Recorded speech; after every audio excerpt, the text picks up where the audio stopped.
இப்பிரபஞ்சத்திற்கும் எனது அருமை தாய் தந்தையருக்கும் என் உள்ளம் கனிந்த ஆன்மீக அன்பர்கள் அனைவர்களுக்கும் என் வணக்கத்தையும் வாழ்த்துக்களையும் தெரிவித்துக் கொண்டு இன்ற மாதம் சரிங்களா, இன்றைய தேதியில் என்ன பார்க்க போகிறோம் அப்படின்னு பார்த்தீங்கன்னா ஆவணி மாதம் சரிங்களா. ஆவணி மாதத்துக்குரிய ஒரு சிறப்பான தருணங்கள் நிகழ்ச்சிகள் என்னென்ன இருக்குது, 12 ராசிக்காரர்களுக்கு என்ன விதமான பலன்கள் இருக்க போகுது அப்படின்றத இந்த வாட்டி நம்ம பார்க்க போகிறோம் இந்த மாதம் சரிங்களா. இதில் 12 ராசிக்காரர்களுக்கும் ரொம்ப சிறப்பான ஒரு அமைப்பு இருக்குமா அப்படின்னு கேட்டிங்கன்னா கண்டிப்பாக இருக்கும். இப்போ பார்த்தீங்கன்னா நம்ம தமிழ் புத்தாண்டு தாண்டி நம்ம வந்துட்டு இருக்கோம். ஸோ இந்த ஆவணி மாதம் எல்லாருக்கும் மிக சிறப்பான ஒரு அமைப்பை கொடுக்கும். அப்படி என்னென்ன அமைப்பை யாருக்கெல்லாம் கொடுக்குது அப்படின்னு பார்த்துருவோம். முதல்ல ஆவணி மாதம் சரிங்களா, ஆவணி மாதத்தோட சிறப்பு என்னன்னு சொல்லிட்டு பார்த்துடலாம். ஆவணி மாதத்தை பார்த்தீங்கன்னா சிம்ம மாதம் அப்படின்னு சொல்லுவாங்க. இதுக்கு காரணம் என்ன பார்த்தீங்கன்னா சிம்மம் சரிங்களா, சிம்ம ராசியில் சூரிய பகவான் அதிபதி சூரிய பகவான் பார்த்தீங்கன்னா அவரோட ராசியிலேயே ஆட்சி பெற்று அமர்ந்திருந்து எல்லா வேலையும் திடமான விஷயங்களை செஞ்சு கொடுக்க போறார் அப்படின்னு சொல்லலாம். இதெல்லாம் சிம்ம மாதம்னு சொல்லுவாங்க. இந்த மாதத்துல பார்த்தீங்கன்னா நமது மகாவிஷ்ணு அவர் என்ன பண்ணுறாரு, இந்த உலகத்தையே அளக்கிறதுக்கு ஒரு சின்ன குட்டை வடிவ பையனாக இருந்து இந்த உலகத்தையே தன் காலடியில் அளக்கக்கூடிய நிகழ்ச்சி அப்படின்னு பார்த்தா திருவோணம் நட்சத்திரம், ஆவணி மாதம் திருவோணம் நட்சத்திரத்தில் இந்த நிகழ்ச்சி நடக்குது சரிங்களா. அந்த தினத்தில் தான் அவர் பிறந்திருந்தார். அடுத்தது பார்த்தீங்கன்னா இது சிவபெருமானுக்கும் உரிய மிக சிறப்பான ஒரு மாதம் அப்படின்னு சொல்லலாம். அதுவும் பார்த்தீங்கன்னா இன்னொன்று நம்ம கிருஷ்ண பரமாத்மா அஷ்டமி திதியில், ஆவணி மாதத்தில் அஷ்டமி திதியில் தான் பிறந்திருக்கிறாரு. ஸோ அத்தனை கூட சிறப்புகளும் இருக்கு. சரி, இவங்களுக்குலாம் இருக்கு. அப்போ விநாயகர் விட்டுருவோமா நம்ம? விநாயகருக்கு சங்கடா சதுர்த்தி, மகா சங்கடா சதுர்த்தி இந்த வருடத்தில் கடந்த ஒரு வருடமா சதுர்த்தி விரதத்தை நம்மளால கடைபிடிக்க முடியல அப்படின்னு சில நாள் இருப்பாங்க, தொடர்ந்து பண்ணிட்டு இருப்பாங்க. சில டைம் பண்ண முடியாமல் போயிருக்கும். அவங்க எல்லாமே அந்த டைம்ல விட்டிருந்தாலும் இந்த மகா சங்கட சதுர்த்தி அப்படின்னு சொல்லக்கூடிய விநாயகர் சதுர்த்தி அப்படின்னு சொல்லுவோம். அது பார்த்தீங்கன்னா ஆவணி மாதம் நம்மளுக்கு வரப்போகுது சரிங்களா. அதில் நம்ம ஆகஸ்ட் 27 அப்படின்னு சொல்லலாம் ஆங்கிலத்தில். ஸோ அந்த தேதிக்கு வரக்கூடிய சதுர்த்தி விரதம் சரிங்களா, மகா சங்கட சதுர்த்தி விநாயகர் சதுர்த்தின்னு சொல்லுவோம். ஸோ விநாயகர் முழு முதற் கடவுள் விநாயகரை வழிபட்டு நம்ம செய்யக்கூடிய அனைத்து செயல்களும் சிறப்பாக இருக்கும் அப்படின்றது நம் முன்னோர்கள் நம்மளுக்கு கொடுத்த ஒரு அருள்வாக்கு அப்படின்னு சொல்லலாம். இத்தனை மிக்க சிறப்பான ஆவணி மாதம் நமக்கு 12 ராசிக்காரர்களுக்கும் எந்த விதமான பலன்களை கொடுக்க போகிறது அப்படின்ற விஷயத்தை நம்ம தனித்தனியாக பார்த்துருவோம். இதில் யாருக்கெல்லாம் சிறப்பாக இருக்குது, என்னென்ன முன்னெச்சரிக்கை நடவடிக்கைகள் யாரெல்லாம் எடுத்துக்கணும், யாருக்கெல்லாம் தனவரவுகள் அதிகமாக இருக்குது அப்படின்ற விஷயத்தையும் நம்ம தெளிவாக பார்க்க போகிறோம். மகர ராசி அன்பர்களுக்கு அடியேனின் வணக்கம். மகர ராசி அன்பர்களுக்கு இந்த சிம்ம மாதமாகிய ஆவணி மாதம் எத்தகைய பலன்களை தரப்போகிறது அப்படின்றத இன்னைக்கு நம்ம பார்க்கலாம் சரிங்களா. மகர ராசி மிகவும் சாந்தமான ராசி அப்படின்னு சொல்லலாம். இவங்க எதையும் விட்டு கொடுக்கக்கூடிய மனப்பான்மை உடையவர்கள் இந்த மகர ராசி அப்படின்னு சொல்லலாம். பல திறமைகளுக்கு அதிபதியும் இவர்களே சரிங்களா. எதுவாக இருந்தாலும் பார்த்தீங்கன்னா இவங்களுக்கு வேணும்னா சில விஷயத்தை செய்வாங்க, வேண்டானா அவங்கள உடனே கட் பண்ணிடுவாங்க. இந்த விஷயங்கள்லாம் இதில் ரொம்ப உன்னிப்பாக எதுவும் தேவையில்லாமல் சில நட்புகளை இவங்க களைய மாட்டாங்க. எதாக இருந்தாலும் பொறுமையாக வெயிட் பண்ணி பார்த்து கடைசி நேரம் வரைக்கும் இருந்துட்டு அதுக்கப்புறமா தான் வேண்டாம் அப்படின்னு முடிவெடுக்கக்கூடிய ஒரு பொறுமைசாலி யாருன்னு பார்த்தீங்கன்னா இந்த மகர ராசி அன்பர்கள் சொல்லலாம். இந்த மகர ராசி அன்பர்களுக்கு இந்த ஆவணி மாதமாகி சிம்ம மாதம் எப்படி இருக்க போகிறது அப்படின்றத பார்ப்போம். இந்த மகர ராசி அன்பர்கள் எப்போ ஒரு புதிய முயற்சியில் ஈடுபடக்கூடிய தருணமாக இந்த ஆவணி மாதம் விளங்குகிறது சரிங்களா.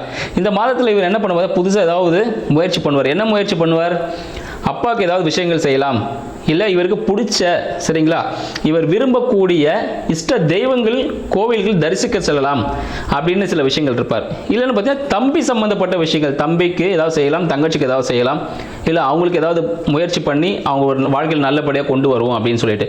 அப்படின்னு கம்யூனிகேஷன் துறையில் சரிங்களா, கம்யூனிகேஷனில் ஏதாவது ஒரு சாதனை செய்வோம்னு சொல்லிட்டு அந்த விதமான ஒரு முயற்சியில் இருக்கக்கூடிய ஒரு காலகட்டமாக இந்த ஆவணி மாதம் அமைய போகுதுன்னு சொல்லலாம். சரி, இவருக்கு படிப்பு எப்படி இருக்கும், குடும்ப சூழ்நிலை எப்படி இருக்கும் அப்படின்னு பார்த்தீங்கன்னா படிப்பு மிக ஒரு மந்தமான நிலையை கொடுக்கும்னு சொல்லலாம். அந்த அளவுக்கு ரொம்ப மந்தமாக இருக்காது, ஓரளவுக்கு ஆவரேஜ் ஸ்டூடெண்ட்டாக இருப்பாங்க. ஆனால் ஆவணி மாதம் அவங்களை எதுவும் போயிட்டு நம்ம தொல்லை பண்ண வேண்டாம், நார்மலாக பிக்கப் ஆகிடுவாங்க, ஒன்றும் பிரச்சனைகள் இல்லை சரிங்களா. அடுத்து பார்த்தீங்கன்னா வருமானம் எப்படி இருக்கும் அப்படின்னு சொல்லிட்டு பார்த்தீங்கன்னா வருமானம் நன்றாக வரக்கூடிய ஒரு காலகட்டம் அப்படின்னு சொல்லலாம். சரி, வக்ர நிலையில் இருக்காரு. ஸோ சனீஸ்வர பகவான் திரும்பி வக்ர நிவர்த்தி ஆகும்போது பணம் நல்ல முறையில் நல்ல இன்கம் உங்களுக்கு வரும்னு தெளிவாக நம்ம சொல்லிக்கலாம்.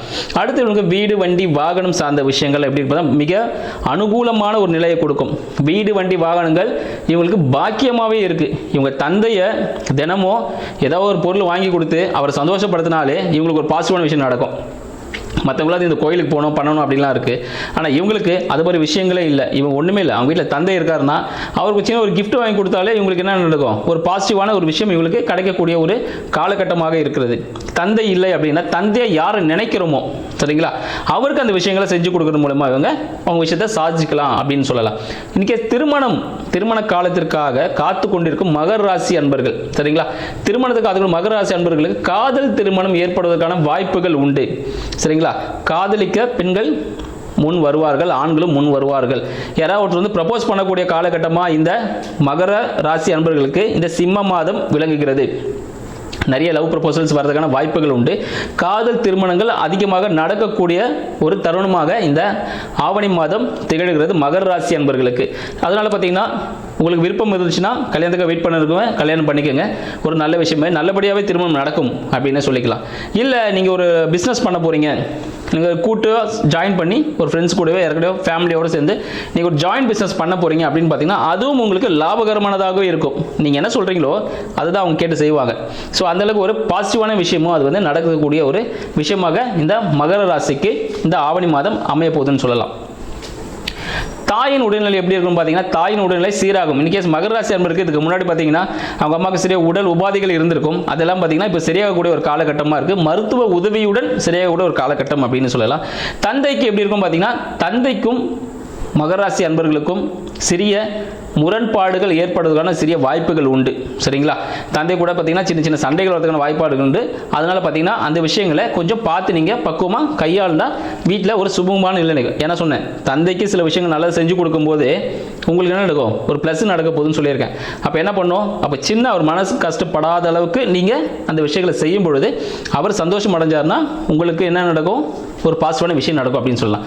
சரிங்க, வேலை எப்படி இருக்கும் அப்படின்னு நீங்கள் கேட்குறீங்க.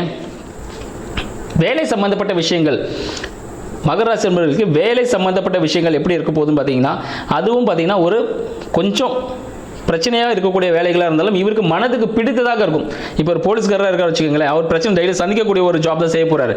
ஒரு கலெக்டராக இருந்தாலும் டெய்லியும் பிரச்சனைகளை சந்திக்கக்கூடிய, ஒரு அரசியல்வாதியாக இருந்தாலும் தினமும் பிரச்சனைகளை சந்திக்கக்கூடிய ஒரு பர்சன் தான். ஆனால் அவங்களுக்கு அது பிடிச்ச வேலை அதுதான். அப்போ என்ன பண்ணுவோம், பிடிச்சி ரொம்ப சந்தோஷமாக அந்த வேலையை செய்யக்கூடிய ஒரு காலகட்டமாக இது இருக்குது. ஸோ மனதிற்கு பிடித்த வேலை அமைவதற்கான ஒரு வழியாகவும் இது இருக்கிறது. அப்புறம் பார்த்தீங்கன்னா நெக்ஸ்ட் இவங்களோட ஹியூஜ் இன்வெஸ்ட்மெண்ட்ஸ் எதுவும் இப்போதைக்கு வேண்டாம் அப்படின்னு சொல்லுவோம். ஏன்னா ஹியூஜ் இன்வெஸ்ட்மெண்ட் பண்ணுறதுக்கு ஒரு கடன் வாங்கி தான் ஒரு இன்வெஸ்ட்மெண்ட் பண்ணுற மாதிரி இருக்கும். அதனால் ஹியூஜ் இன்வெஸ்ட்மெண்ட்டை இப்போதைக்கு அவாய்ட் பண்ணுறது நல்லது.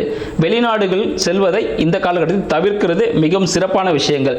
வெளிநாடுகள் செல்வதால் பார்த்தீங்கன்னா வெளியூர் செல்வதால் சில சிரமங்கள் ஏற்படும், வம்பு வழக்குகள் ஏற்படும் சரிங்களா. அதனால் வெளிநாடு சம்பந்தப்பட்ட விஷயங்களை நீங்கள் தற்போதைக்கு களைவது மிக நல்லது. இதுக்கு என்னங்க பரிகாரம் அப்படின்னு சொன்னீங்கன்னா தந்தைக்கு நீங்கள் செய்யக்கூடிய பணிவிடைகளை சிறந்த பரிகாரம் சொல்லும். இன்னும் சில விஷயங்களை கீழே இருக்கிற லிங்க் மூலமா நீங்கள் பார்த்து தெரிஞ்சுக்கோங்க. நன்றி, வணக்கம்.